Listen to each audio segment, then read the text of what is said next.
Here on my left, I have my manual temp sensor to control my electrical fans on my 01 Tahoe.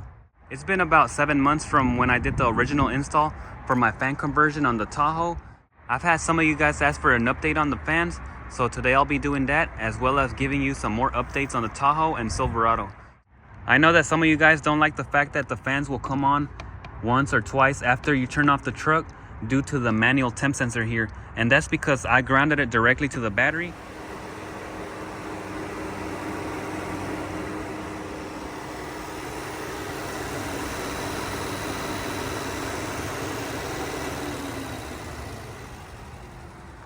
So right now, the way that I have the fans wired up, they will kick on once or twice after I turn the engine off, and that's because I have them straight to ground.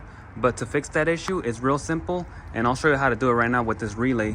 But I actually like that because I believe it helps the engine cool down a little bit more when it's parked. From the day I installed it, it's been doing real good, and all I did was actually just fix my AC, so now I can actually show you guys a little bit better here. My low speed on the fans is controlled by the sensor right here, which is manually adjusted, just how I did on the video. And then as far as the high side, it's controlled by the AC compressor clutch wire. So what I did was grab it from this side. Right now the engine is still not at operating temperature, so I'll just go ahead and test out the AC first. Whenever I turn it on, it should kick the fans on high. It's on that side.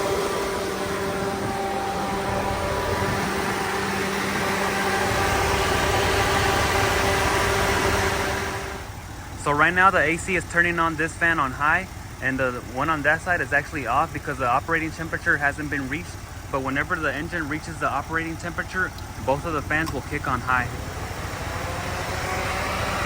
And now that the operating temperature has been reached, both fans should be on high with the AC. So let's go ahead and check it out. And there goes the second one.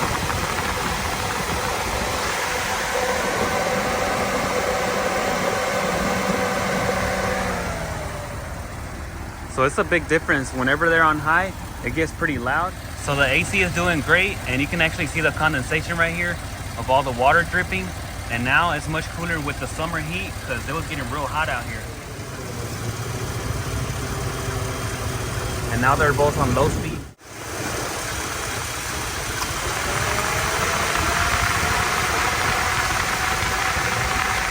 First, we have to remove the input ground on the right side, right here. All right, so that's off, and this is just straight to the battery ground. So I'll be interfacing this with the relay. Pin 30 and 85 will get grounded onto that wire or straight to the battery. So I'm gonna be joining these two wires, which is blue and black, on this relay and just connecting them together. So that's two wires down on the relay. The output side is 87, which is the yellow wire, and that gets connected on this side now.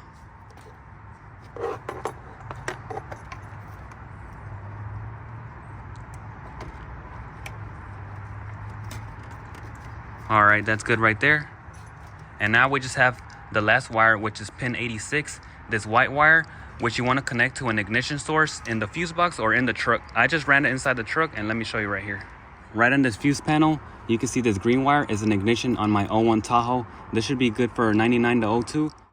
For the 03 to 06 models, I'm not sure if that's an ignition source, but you can find it under a fuse or under the column. And now everything's wired up, so the fans will only work whenever the truck is on. And when I turn it off, they won't come on at all. And of course, you want to clean up the wiring. This is just an example just to show you how it gets wired up. And you want to hide all your wires. So I'll set it down here and test it out. It's already reached operating temperature, so I'll check the low speed.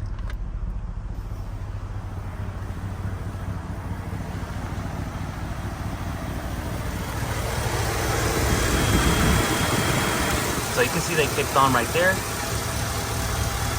And they're cycling on and off, which is good.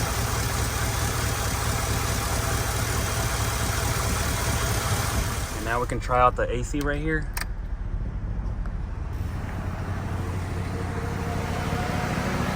You can already hear them.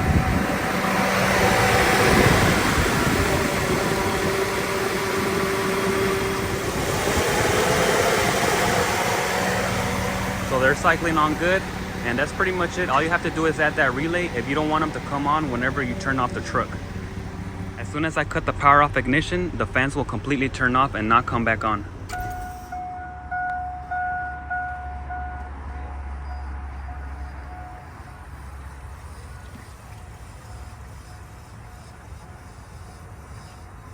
So that's pretty much it. This relay will completely keep them off, and they won't be turning on and off for those people that don't like that feature.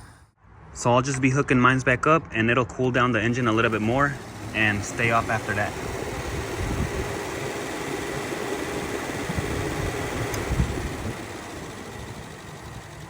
So it's just a few extra seconds, and I don't really mind. It helps the motor cool down a little bit more. But you guys let me know what you think on this setup right here.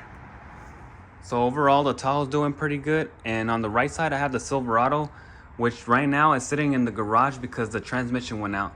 So it's gonna have to sit for a little bit.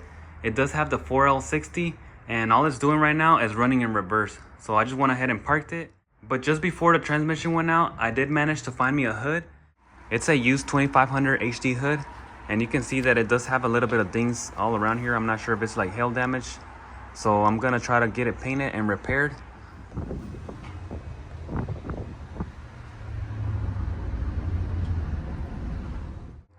It's a pewter metallic right now, but it's not perfect. Let me see if I can go ahead and lower the hood right here. You'll be able to see a little bit better. It has a lot of little scratches, kind of like from sandpaper. I'm pretty sure he was trying to take off the orange peel, and either he didn't complete it correctly or something, but I'll just try to see if I can figure out how to fix it, or if not, just leave it alone for now. And since I'm not driving the Silverado, I'm thinking of trying out the hood into the Tahoe, but let me know what you guys think. I'll see if I can try to take the scratches off, and if not, I'll probably still try it on, because I do want to see how it looks on the Tahoe, because this one's just the basic hood, and you know that HD does look much better because it's raised up from the front. And if I can add a cowl hood later on, then that would be pretty cool as well. I found this hood in Marketplace, and it's from a 2002 Silverado. I'm not exactly sure if it's original. It has some numbers right here. You guys can tell me a little bit better, but there's those words there. And then it's got these numbers. I'm not sure if it's original. It feels good and it fits good, but like I said, I'm not exactly sure. I paid $240 for the hood, and the guy charged me $360 to paint it because it did have like that hail damage, so he had to do some type of body work. Even though that it's not perfect, because I still see a little bit of dings, and then also those scratches on the paint. So I ended up paying $600 on the hood, and it's not perfect, but later on I do want to change it or add a cowl to it.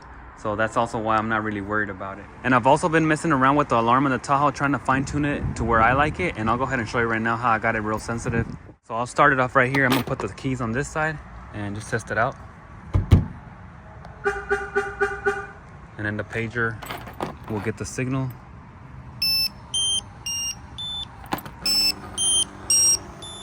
And right over here, the wheels. Now that I got it more sensitive, I'm liking it way better, and it reaches all around the truck real good, which is what I like. And I'll try right here. And the wheels. So yeah, I'm liking it way better now. Unless something major is happening, like a glass break or like a real hard shock, you know, opening the doors, the alarm will fully go off.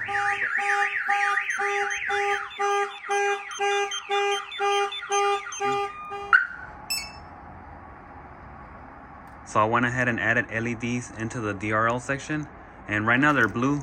I am thinking about maybe changing them out later, but I thought it was pretty cool because now you can see them from the outside, and you know, it looks pretty good from far away. And I chose this location because it was the brightest. As you can see right here, it actually bounces off the Silverado, and you can see a lot of that blue on the grill right there. To install the LEDs, all I did was put it into the factory holes for the condensation. So you can see one here on this side, and there's another one on over here. But it's been okay. I haven't seen no condensation, and I'll just keep an eye on it.